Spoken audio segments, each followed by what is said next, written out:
أعوذ بالله من الشيطان الرجيم. بسم الله الرحمن الرحيم. ورد الله الذين كفروا بغيظهم لم ينالوا خيرا وكفى الله المؤمنين القتال وكان الله قويا عزيزا. وأنزل الذين ظاهروهم من أهل الكتاب من صياصيهم وقذف في قلوبهم الرعب فريقا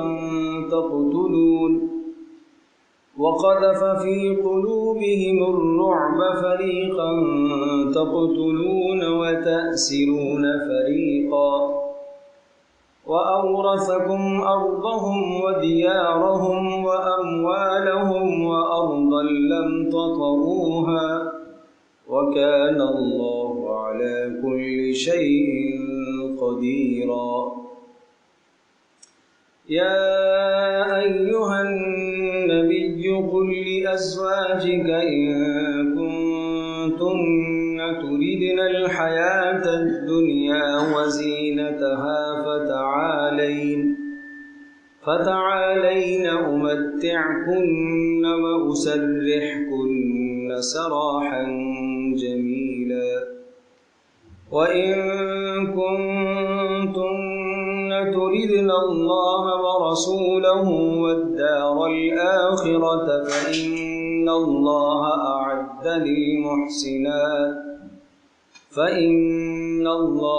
أعد للمحسنات منكن أجرا عظيما. يا نساء النبي من يأت منكن بفاحشة مبينة يضاعف لها العذاب ضعفين وكان ذلك على الله يسيرا.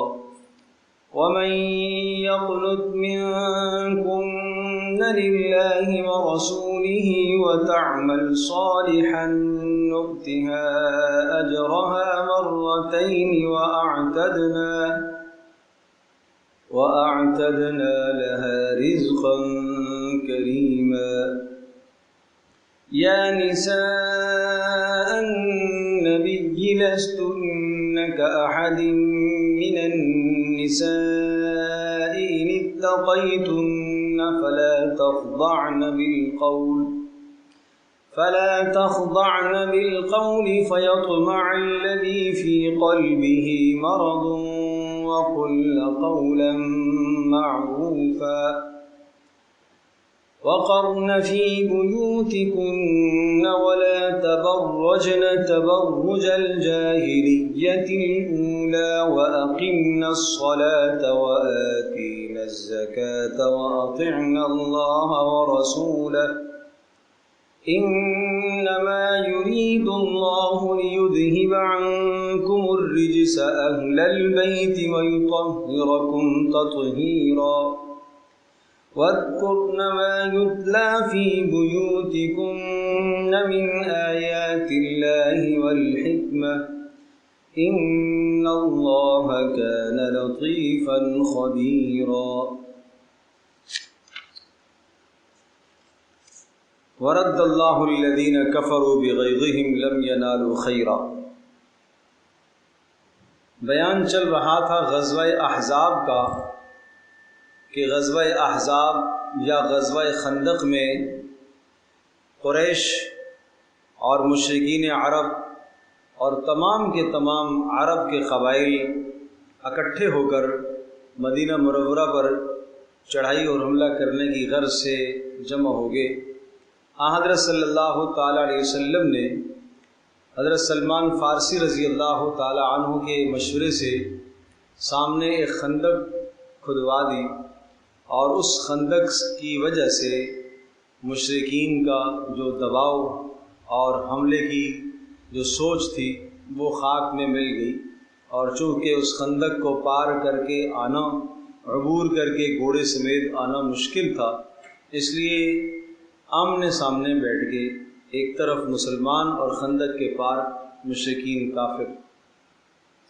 دوسرا حال یہ ہوا کہ مشرکین عرب کے ساتھ گٹھ جوڑ کر لی مدینہ میں جو یہود آباد تھے بنو قریظہ، انہوں نے ان مشرکین کا بھرپور ساتھ دیا مسلمانوں کے خلاف۔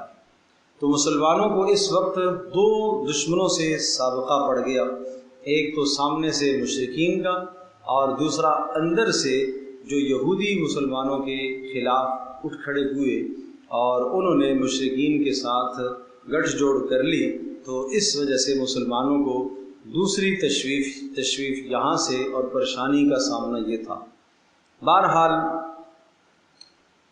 رسول اکرم صلی اللہ تعالی علیہ وسلم نے اس خندق کے سامنے اپنے صحابہ کرام جان نثاروں کو بٹھائے رکھا۔ بالآخر اللہ تبارک تعالیٰ کی طرف سے مشرکین کی مغلوبیت کا فیصلہ ہوا اور اللہ پاک نے ان مشرکوں کو واپس مکہ کی طرف لوٹا دیا۔ جتنے بھی گروہ آئے تھے وہ سب کے سب واپس جانے کا سوچنے لگے، اس لیے کہ باہر سے آیا ہوا آدمی کتنے دن یہاں رہے گا، اس کے پاس ساز و سامان ضروریات کی چیزیں اتنی تو نہیں ہیں، اور یہ اچھا خاصا لشکر تھا، 14,000 پر مشتمل 12-14,000 پر مشتمل لشکر ہے، تو اس کو تو بہت بڑا سامان چاہیے۔ بالآخر وہ عاجز آگے، موسم بھی شدید سردی کا تھا، ٹھنڈ بھی شدت کے ساتھ تھی، اچانک ہوائیں ایسی چلنے لگ گئی کہ ان کے خیمے سارے کے سارے اکھڑنے لگ گئے۔ تو اس موقع پر اللہ تبارک تعالیٰ نے مسلمانوں کا رعب ان کے دلوں میں ایسا برپا کر دیا کہ سب کے سب بھاگ گئے وہاں سے۔ وہ تفصیل ہے یہاں پر، ورد اللہ الذین کفروا۔ اب الفاظ پہ غور کیجئے، اور اللہ پاک نے ان کافروں کو واپس کر دیا، کافروں کو، قریش مکہ کو، اور ان کے ساتھ مل کر جتنے بھی لوگ مسلمانوں کے خلاف جمع ہوئے تھے، اللہ نے سب کو رد کر دیا، واپس کر دیا۔ بغیظہم، ان کے غصوں کے ساتھ، یعنی غصے کے اندر بھرے ہوئے تھے کہ ہماری مراد پوری نہیں ہوئی، ہماری مراد مسلمانوں کو ختم کرنا اور مدینے پر چڑھائی کرنا تھا، اور وہ اس مقصد میں ہم کامیاب نہیں ہوئے۔ لم ینالوا خیرا، انہوں نے کسی قسم کی خیر کو نہیں پایا۔ خیر کو نہیں پایا مانا کوئی فتح نہیں حاصل ہو سکی، کوئی مال غنیمت ان کے قبضے میں نہیں آیا۔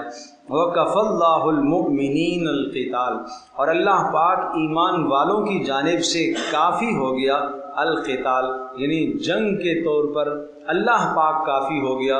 گویا کہ اللہ تبارک تعالیٰ نے مسلمانوں کی جانب سے کافروں کے خلاف اللہ نے گویا کہ جنگ فرمائی، اللہ پاک کافی ہو گیا۔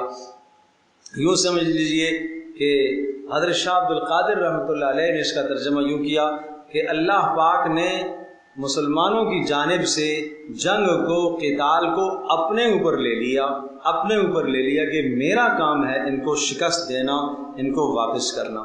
اور وہ کس طرح سے لے لیا؟ اللہ تبارک تعالیٰ نے ہوا بھیجی، جس ہوا کے ذریعے سے ان کے خیمے اکھڑ گئے اور ان کو وہاں سے بھاگنا پڑا۔ دوسرا ملائکہ اتر آئے، اور ملائکہ کے اترنے کے بعد ان کے دلوں میں ایسا رعب چھا گیا کہ وہ سب کے سب بھاگنے لگ گئے۔ وَكَانَ اللَّهُ قَوِيًّا عَزِيزًا، اللہ پاک طاقتور ہے اور غلبے والا ہے۔ وَأَنزَلَ الَّذِينَ ظَاهَرُوهُم مِّنْ أَهْلِ الْكِتَابِ مِنْ صَيَاصِيهِمْ، وَأَنزَلَ الَّذِينَ ظَاهَرُوهُم، اور اللہ تبارک تعالیٰ نے مغلوب کر دیا، انزل اللہ نے اتار دیا، ہتھیار ڈلوا دیے ان لوگوں سے بھی، الذین ظاہروہم جنہوں نے مدد کی تھی، ہم ان کی، قریش مکہ کی جنہوں نے مدد کی تھی۔ یہ کون ہے؟ من اہل الکتاب، اہل کتاب میں سے بنو قریظہ۔ من سیاسیہم، اللہ نے ان کو نکال دیا، اتار دیا، من سیاسیہم ان کے مضبوط قلعوں سے۔ سیاسیس سیسہ کی جمع ہے، سیسہ قلعے کو کہتے ہیں۔ وَقَذَفَ فِي قُلُوبِهِمُ الرُّعْبَ، اور ڈال دیا اللہ پاک نے ان کے دلوں میں رعب۔ فَرِيقًا تَقْتُلُونَ وَتَأْسِرُونَ فَرِيقًا، نتیجہ یہ ہوا کہ تم ایک جماعت کو قتل کر رہے تھے ان کی، اور ایک جماعت کو تم قیدی بنا رہے تھے۔ یہ قصہ اس طرح سے ہوا، عرض کیا ہے کہ مشرکین کے ساتھ گٹھ جوڑ کرنے والے یہود کے 3 قبائل مدینہ منورہ کے اندر آباد تھے، ایک بنو قینقاع، دوسرا بنو نذیر، اور تیسرا بنو قریظہ۔ یہ جو دو قبائل تھے بنو قینقاع اور بنو نذیر، یہ پہلے سے جلا وطن ہو گئے تھے اور ان کو مسلمانوں نے یہاں سے جلا وطن کر دیا تھا، مدینہ سے ان کو نکال دیا گیا تھا غداری کی وجہ سے، معاہدوں کی غداری انہوں نے کی، چنانچہ ان کو جلا وطن کر دیا گیا، نکال دیا گیا، یہ خیبر کی طرف منتقل ہو گئے۔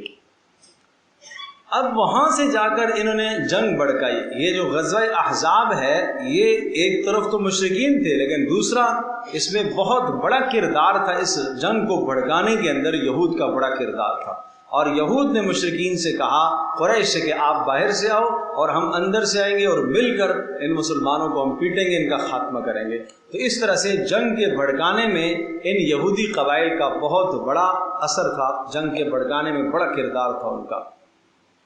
لیکن تیسرا جو قبیلہ مدینہ کے اندر باقی رہ گیا تھا، بنو قریظہ، انہوں نے چونکہ مسلمانوں کے خلاف مشرکین کی حمایت کی اور سخت مسلمانوں کے خلاف انہوں نے مشرکین کی مدد کی، مشرکین کو ہتھیار فراہم کیے، سہولت کار بن گئے مشرکین کے لیے۔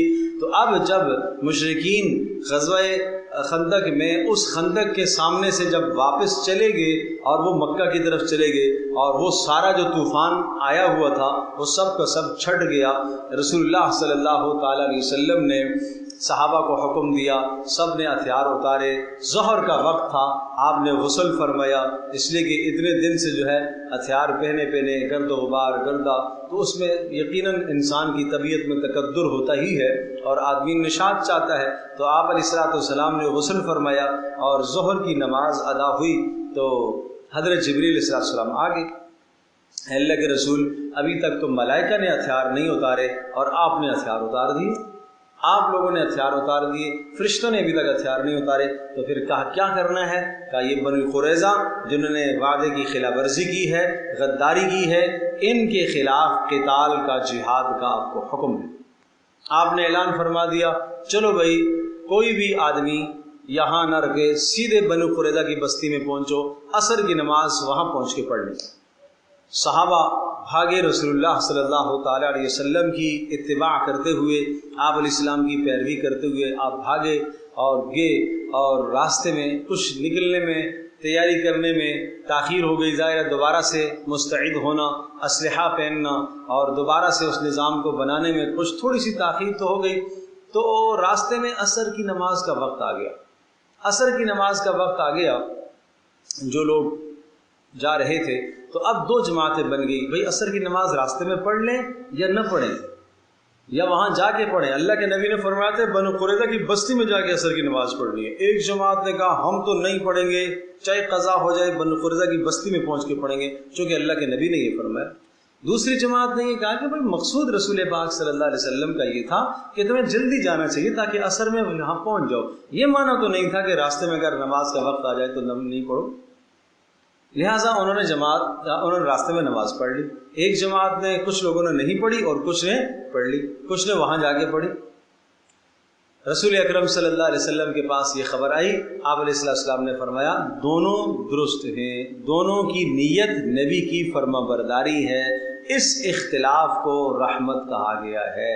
اس قسم کا اختلاف امت میں رہے گا اور یہ اختلاف کیا ہے؟ باعث رحمت ہے، اس لیے کہ دونوں کا مقصود نبی علیہ الصلوۃ والسلام کی فرما برداری ہے۔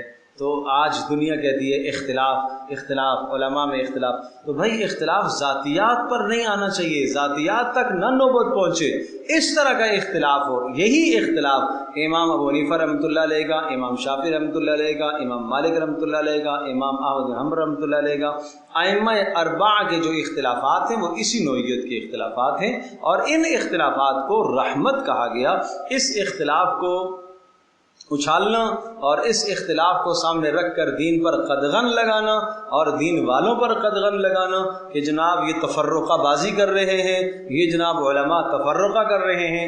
میں اکثر عرض کیا کرتا ہوں کہ تفرقے کی جتنی آیات ہیں وہ سب کی سب مذہب کی طرف ہو جاتی ہیں۔ سیاست میں تفرقہ کسی کو نظر نہیں آتا، خاندان میں تفرقہ کسی کو نظر نہیں آتا، اور جناب قبائل میں فرقہ بندی کسی کو نظر نہیں آتی، ہاں فرقہ بندی دین میں اگر مسئلہ ایک اختلاف، ایک رائے یہ آ گئی، ایک رائے یہ آ گئی، تو وہ اختلاف ہم بڑھ چڑھ کر پیش کرتے ہیں۔ یہ سب کا سب اسلام دشمنوں کی سازش ہے، وہ سازش کر کے اسلام کے محاسن اور خوبیوں کو لوگوں کے درمیان میں جو ہے خوبیاں جو اسلام کی ہیں ان کو عیبدار کرنے کی کوشش کرتے ہیں تاکہ لوگ اسلام کے قریب نہ جا سکیں، اس لیے ایسا کیا جاتا ہے۔ بہت اچھی طرح سے سمجھنا چاہیے، اور یہ بات بھی ذہن نشین فرمائیے گا کہ اختلاف ہے۔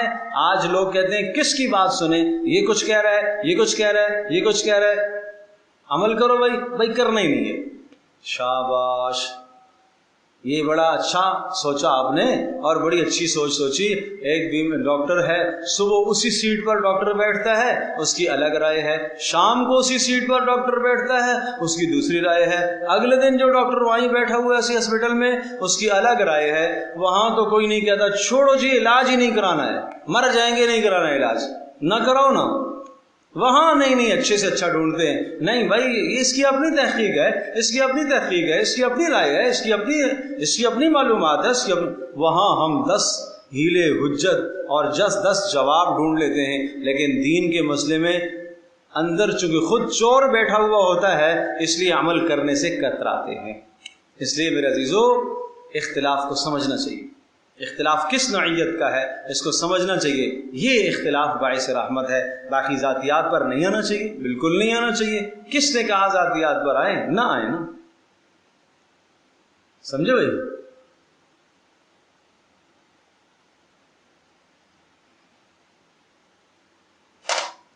یہ تو بات آ گئی یہاں سے۔ خیر بنو قریظہ پہنچ گئے، صحابہ جان نثاران پہنچ گئے بنو قریظہ، وہاں جا کے ان کی پوری بستی کا گھیراؤ کر لیا، احاطہ کر لیا۔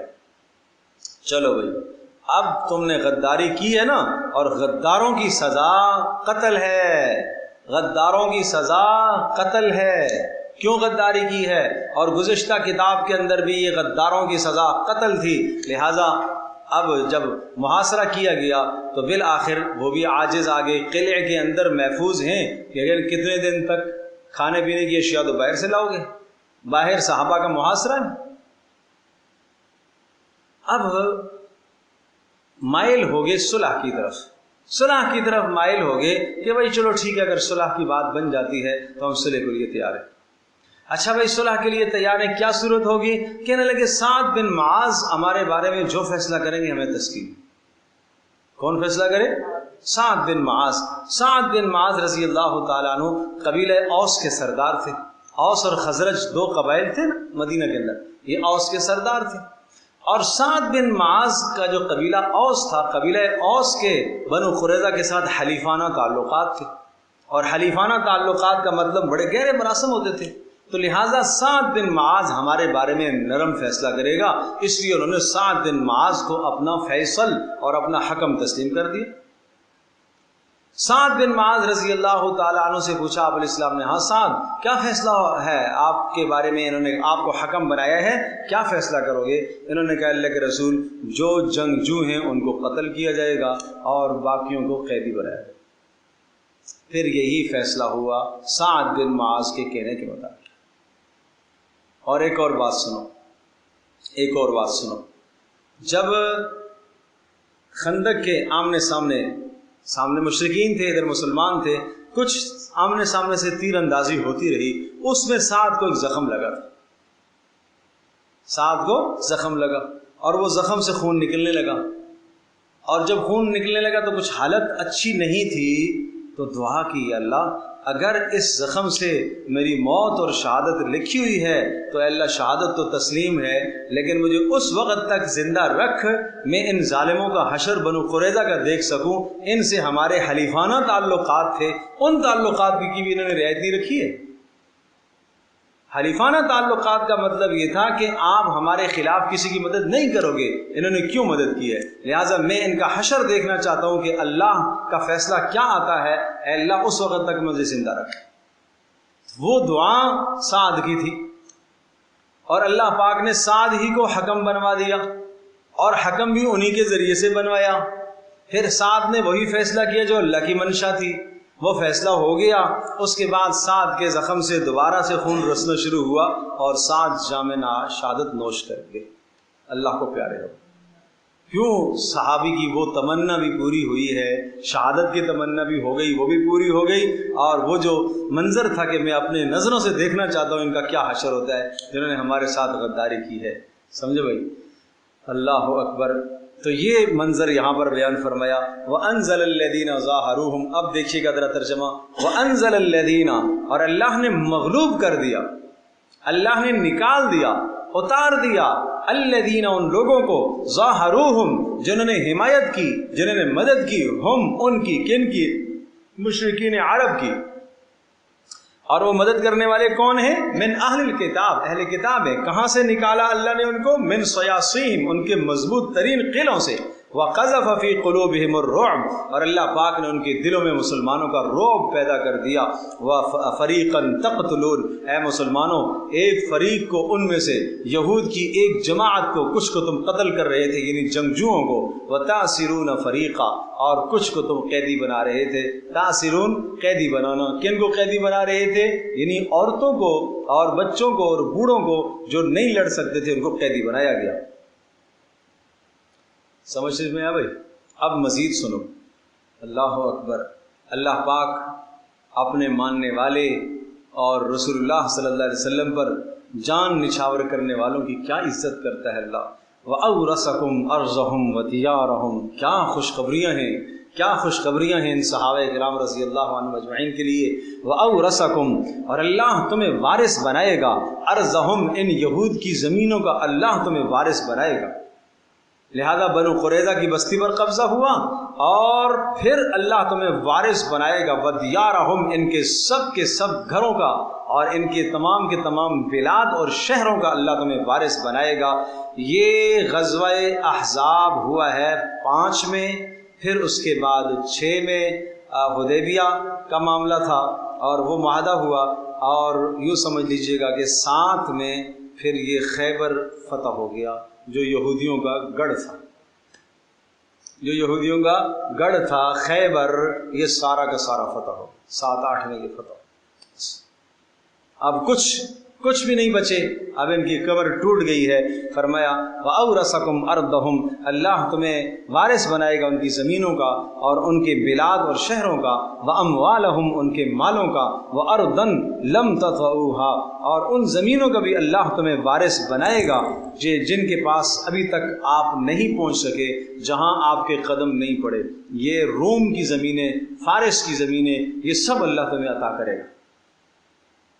سمجھے بھائی؟ یاد ہے نا میں نے عرض کیا تھا جب آپ علیہ السلام خندق کھود رہے تھے, اس وقت آپ نے فرمایا تھا کہ مجھے ایک کدال ضرب لگائی اور چنگاریاں نکلی. آپ نے فرمایا کسرا کے محلات مجھے دکھائے گئے, ایک بار فرمایا روم کے محلات مجھے دکھائے گئے, مدائن کے محلات مجھے دکھائے گئے. یہ سب چیزیں آپ کو کہا, اللہ نے وعدہ دیا, اللہ ان سب جگہوں کا تمہیں وارث بنائے گا. وَقَالَ اللَّهُ عَلَىٰ كُلِّ شَيْءٍ قَدِيرًا, اللہ پاک ہر چیز پر قادر ہے.